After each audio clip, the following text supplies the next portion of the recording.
right. So the Vikings have a 0-4 Detroit Lion team coming into Minnesota. Offensively, they're 18th in total yards, 21st in yards per play at 5.3. They're 15th in passing yards. However, they are 17th in sack percentage, which is at 5.8. So that's like the percentage of their attempts he's getting sacked. 19th in touchdown percentage at 4.3, and 6th in interception percentage at 1.2. So they're taking good care of the football, but at the same time, they're not getting the ball into the end zone through the air very much. 20th in rushing yards and 13th in yards per carry at 4.3 yards per carry. Then they're 28th in third down percentage on offense, 33.3%, 18th in red zone at 61.5%, and 24th in points per game at 20.3. Defensively, 21st total defense, however, 31st in yards per play at 6.6, so 21st in total might be a little off. They essentially haven't been out there as much as other defenses. They're 16th in passing yards allowed, 17th in pressure percentage at 25%. However, 7th in sack percentage at 8.2, but they are 32nd in yards per attempt allowed at 10.6. They're 24th in rushing yards allowed at 132.8, 19th in yards per carry allowed at 4.4. However, 2nd and 3rd down defensive percentage right now at 27.8%, 29th in red zone percentage at 83.3, and 29th in points per game, allowing 29.8. Now, for their injury report, they have Penei Sewell. He's currently questionable with an ankle, but that might be pretty close to doubtful. He only practiced once this week, and that was in a limited fashion, so something to watch. Hawkinson, questionable with a knee. Trey Flowers, also questionable with a knee. DeAndre Swift, questionable with a groin. And Jamal Williams, questionable with a hip. So, Minnesota, offensively, 15th in total offense right now, 18th in yards per play at 5.6. They are 10th in passing yards right now, 8th in sack percentage at 4.2%, 12th in touchdown percentage at 5.7, and 2nd in interception percentage at 0.6 coming into this week. 13th in rushing yards, 15th in yards per carry at 4.2, and they are 19th in third down percentage right now at 39.3%, 13th in red zone at 66.7, and they're 18th in points per game at 23.5. Defensively, still not very good. 25th in total, 26 yards per play at 6.1. 18th in passing yards. They're 8th in pressure percentage, though, at 27.9%. And 4th in sack percentage at 9.2%. So that they're good at. They are 29th in yards per attempt allowed right now, though, at 8.7. 25th in rushing yards allowed at 135.5. And 28th in yards per carry, allowing 4.8. Now, they're 8th and third down percentage right now on defense at 32.7%. 21st in red zone percentage at a flat 70. And they're actually 12th in points per game at 23.0, thanks to the Cleveland Browns only scoring 14 points. Now, their injury report, Pierce, he's out with an elbow. That's a big deal.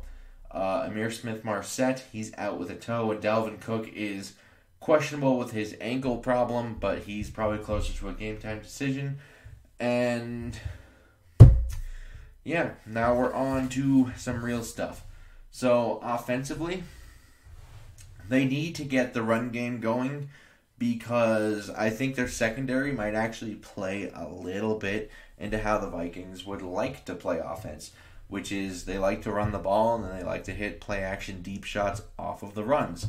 So they currently have 3 safeties that have played over 50% of the defensive snaps in Bobby Price, Will Harris, and Tracy Walker. Now, they're allowing 20.4, 21.5, and 17.8 yards per completion and have allowed 2 touchdowns to no interceptions thus far. And 2 of them have a rating over 115 allowed.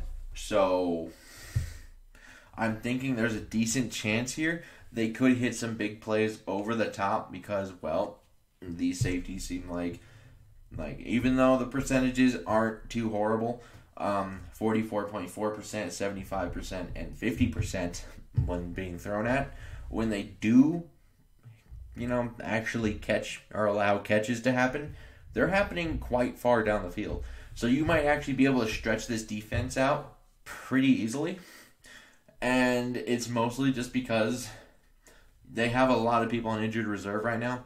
And that includes Deshaun Hand and Romeo Okwara. So that's two of their pass rushers that they will not have access to. And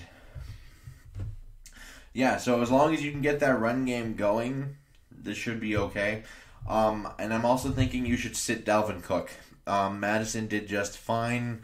And last week they showed if Dalvin Cook even has a couple snaps, they don't like differentiating from the Dalvin Cook offense, as I call it. Seattle's game was called much better, and I think that's almost because there was no Dalvin Cook. If there's no Dalvin Cook, there's less need to force it to him.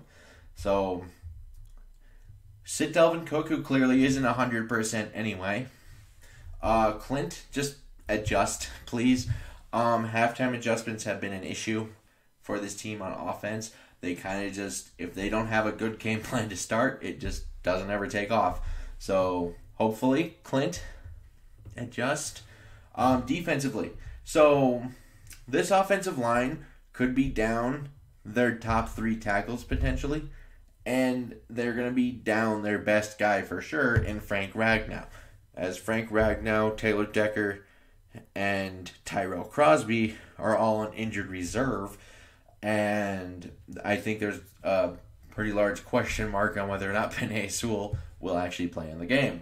So you could see a guy like Vaitai go out and take his tackle spot back over there at the right side at the very least. So if you can't stop the run game now, I'm not sure it's going to happen. I know there's no Michael Pierce, but they have 2 running backs that are questionable. Their top 2 running backs are questionable with injuries, and they have an injured offensive line. If you can't stop the run now, win. So I'm kind of hoping they can do that. The other thing is give that offensive line a lot of pressure looks because they haven't worked together very much. And Goff doesn't like to move around. So by giving them a bunch of pressure looks, you might be able to confuse the line. Confusing the line equals misassignments. Misassignments usually means pressure. And pressure can lead to sacks or turnovers, ideally. So I'm kind of thinking that's probably the plan. And since Goff does like Hawkinson, he leads them in targets. Another way to do that is you do send a lot of heavy blitzing. Because if you have a ton of heavy blitzing that they can't block, teams tend to keep their tight ends in to block. So you can almost effectively take Hawkinson out of the game if you're able to blitz and get home frequently. And that could, obviously prevent the quick outlet to the blitz. Now, we will finally see if Anthony Barr has any kind of hidden value, I want to say, in this kind of defense, is because they've used a lot of 3-4-ish looks recently this year. So with him being finally able to play for the first time in like 20 games or something crazy, maybe we'll see if he actually will rush the passer a little bit more out of those sets. I'm not getting my hopes up just because I hope every year they do and they never do. But it is what it is. Now, my prediction is I have Minnesota winning 28-17. Detroit is just way too injured right now. Like if you were to look at their injured reserve list, you have Ragnow, Crosby, Taylor Decker, Tyrell Williams, Romeo Okwara, Deshaun Hand, Jeff Okudah, and their rookie in Melon Fonwu. And that's not even the whole list. Those are just kind of like some notable guys that would actually probably get playing time. So they're just way too battered and injured right now, and they're missing possibly what is the best center in the league, not just like their best guy, but we're talking like he is potentially like the best center in the league. So and we still have Dalvin Tomlinson to slide in over the nose. So I would think that wouldn't be too big of an issue. And then with Okwara and Hand being on IR, that could hinder some pressure issues down the road. They obviously cut Jamie Collins, who's done some pass rushing in his own right, but that's another guy gone for that. So just is what it is. And they have a vastly battered, injured, winless team at home. You have to win by at least 10. If you don't, we have even more serious problems here than I initially thought we did. So that's where I'm at. I'd like to know your guys' thoughts and comments down below. Like and subscribing, always a good time. And until next time, I bid you all adieu.